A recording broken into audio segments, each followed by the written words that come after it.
আসসালামু আলাইকুম প্রিয় গাইস, আজকে আপনাদের মাঝে নিয়ে আসলাম প্রতীকী যুক্তিবিদ্যার দ্বিতীয় অধ্যায়ের একটা অঙ্ক। দ্বিতীয় একটা দুইটা পার্ট থাকে, একটা বচনাকার সত্য সারণী আর একটা হচ্ছে যুক্তির সত্য সারণী। তা আমরা এখন যুক্তির সত্য সারণীর অঙ্কটা করবো। দেখেন যুক্তির সত্য সারণীতে কিভাবে অঙ্কটা দেওয়া থাকে। আপনি প্রশ্ন দেওয়া থাকবে যুক্তি ও যুক্তির আকারের মধ্যে পার্থক্য আলোচনা করো। সত্য সারণীর সাহায্যে যুক্তির আকারটির বৈধতা ও অবৈধতা নির্ণয় করো, কিংবা বৈধতাও লিখতে পারে যে বৈধতা নির্ণয় করো। কিংবা এভাবে প্রশ্ন থাকতে পারে যে যুক্তি ও যুক্তির সম্পর্কে আলোচনা করো, যুক্তি এবং যুক্তি আকারের সম্পর্কে আলোচনা করো। সত্য সারণীর সাহায্যে নিচের যুক্তিটি বৈধতা নির্ণয় করো কিংবা অবৈধতা নির্ণয় করো, এরকম করে প্রশ্ন দেওয়া থাকবে। তো এরকম প্রশ্ন দেওয়া থাকবে আর এরকম করে অঙ্ক দেওয়া থাকবে, এরকম করে একটা করে এরকম সারিবিকের অঙ্ক দেওয়া থাকে, একটা একটা যুক্তি, এগুলোকে এক একটা যুক্তি, একটা একটা আর একটা সুতরাং একটা সিদ্ধান্ত যুক্তি দেওয়া থাকবে। এইরকম যদি অঙ্ক দেওয়া থাকে, আমি এর আগে বলেছি আপনাদের যে এই অঙ্কে আপনাকে প্রথমে এই অঙ্কটা এই যুক্তি দিয়ে অঙ্ক করা যাবে না, প্রথমে এটাকে আগে একটা বচন আকার করে নিতে হবে। এই অঙ্কে প্রথমে বচন আকার করে নিতে হবে, এই যুক্তিগুলো আপনাকে বচন আকার করে নিতে হবে। তারপরে ওই বচন আকারটিকে আপনার একটা সারি সংখ্যা, আবার স্তম্ভ সংখ্যা, এইগুলো বের করে তারপরে আপনার এই অঙ্কটা করতে হবে। আপনার সত্য সারণীতে বচন আকার সত্য সারণীতে যেরকম সেম অঙ্ক, এটাও শুধু একটা লাইন, এই অঙ্কটা বেশি করতে হয়। তো আমরা এই অঙ্কটা এরকম করে করব। দেখেন আপনারা যে প্রথমেই লিখতে হবে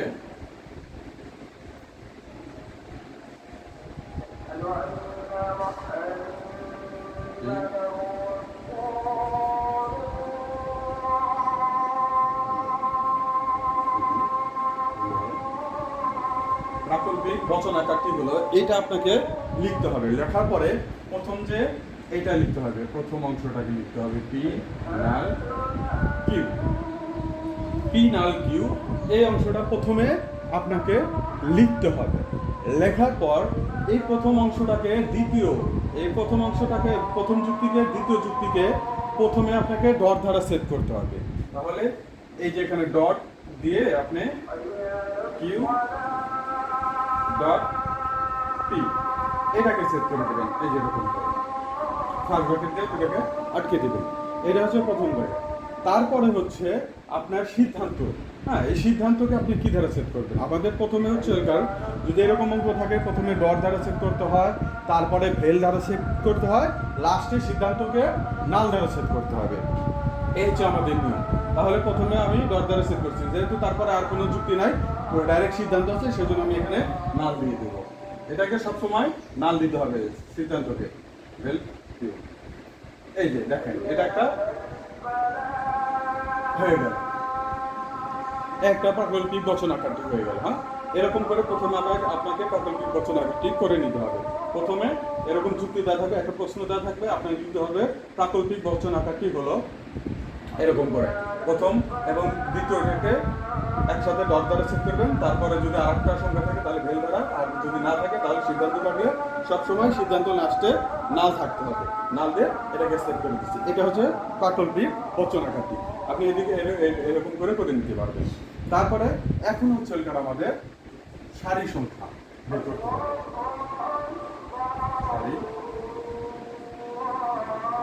সারি সংখ্যা বের করে নেবেন।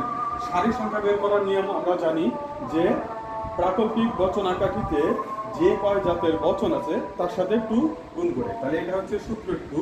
প্রাকল্পিক বচন আছে, কয় জাতের বচন আছে, পি আর কিউ আছে, তাহলে এখানে টু সমান সমান টু গুণন টু সমান টু দুই গুণে চার। তাহলে সারি সংখ্যা বের হয়েছে চারটি। স্তম্ভ সংখ্যা,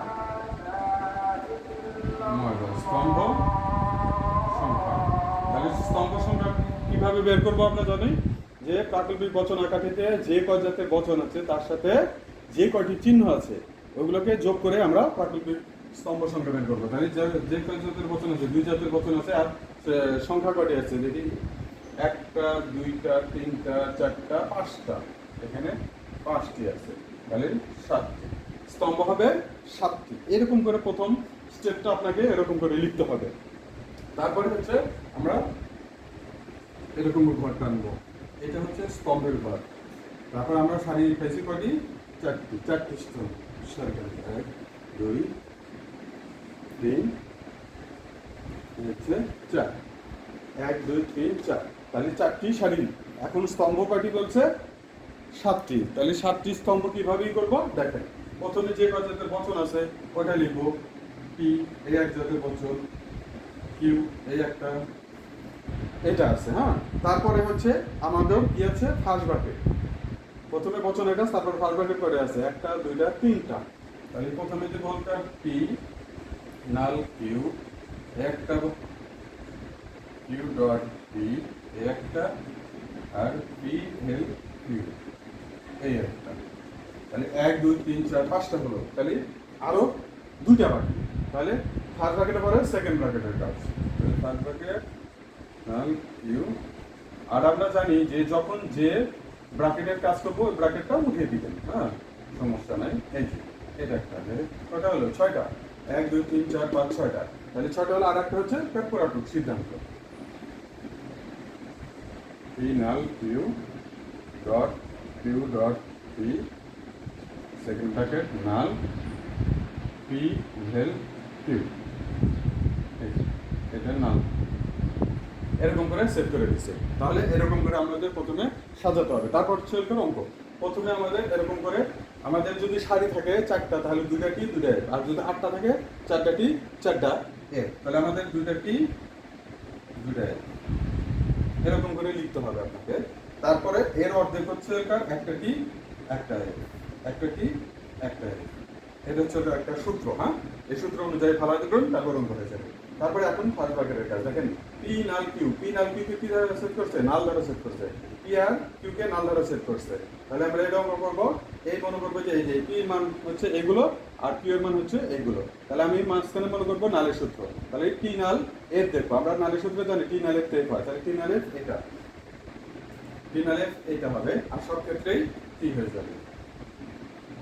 তারপর হচ্ছে কিউ ডট পি। তাহলে কিউ ডট পি হচ্ছে কিউ এর মানে এগুলো, ডটের মানে এগুলো, এই পির মানে এগুলো। তাহলে আমরা মাঝখানে কিসের সূত্র? ডটের সূত্র। ডটের সূত্র যে কোনো এক সাইডে ধরলেও সমস্যা নাই, কারণ আমরা ডটের সূত্রে জানি টি ডট টিতে টি হয় সব ক্ষেত্রেই এফ হয়। তাহলে টি ডট টি, এটা টি ডট টি, এটা এফ, এটা এফ, তাহলে সবগুলাই এফ হয়ে যাবে। তারপরে দেখেন আবার পি ভেল কিউ।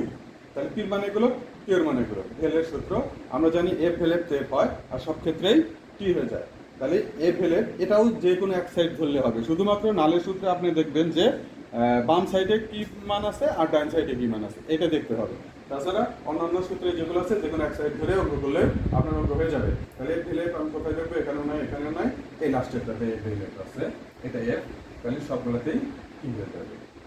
এখন হচ্ছে ফার্স্ট দেখেন এই ডটকে কি দ্বারা সেট করছে? এটা P null Q R Q dot P, এই দুটা ফার্স্ট ব্র্যাকেটকে ডট দ্বারা সেট করছে। তাহলে এই পি নাল কিউ এর মান কোনটা? এটা, আর কিউ ডট পি এর মান হচ্ছে এটা। তাহলে এই দুটাকে কি হবে? ডট দ্বারা। কি আমরা জানি কি পি ডট টি তে কি হয়? টি ডট টি, টি ডট আর সবগুলাই এফ হয়ে যাবে, একটাই শুধু টি ডট টি আছে। আচ্ছা, তারপরে এখন সিদ্ধান্ত। সিদ্ধান্ত কি করছে? এই সেকেন্ড ব্র্যাকেটকে নাল দ্বারা পি ভেল কিউ। তাহলে সেকেন্ড ব্র্যাকেটের মান কোনটা? এগুলো। এই যে এখন দেখেন নালের সূত্র আছে দেখে এটার বাম পাশে, হ্যাঁ নালের বাম পাশে সেকেন্ড ব্র্যাকেট, তার মানে আপনাকে এটাই ধরতে হবে। যে কোনো এক সাইড ধরলে কিন্তু হবে না, আপনি এক সাইড ধরতে পারেন শুধু ডট আর ভেলের সূত্রে। তাহলে এটা হচ্ছে ওইটার নালের সূত্র। তারপর হচ্ছে ওইটার পি ভেল কিউ, পি ভেল কিউ এটা, এটার মানগুলো। তাহলে আমি এখানে দেখবো এই সাইড ধরতে হবে টি ডট টি আছে। আমরা জানি কি নালের সূত্র টি নাল এফ দেখবো, আমরা টি নাল এফ দেখবো। দেখেন টি নাল এফ আছে কি এই সাইডে, দেখেন তো টি ডট টি, এটাতে তো টি হয়ে যাবে। দেখেন এখানেও নাই, এখানে তো টি থাকতে হবে, তারপরে এফ থাকতে হবে, তাই নয়? তাহলে সবগুলোই টি হয়ে যাবে, এই নালের মান সবগুলোই টি হয়ে যাবে। এখন এটা দেখছেন। এখন সুতরাং অ্যান্সার কি লিখতে হবে? সুতরাং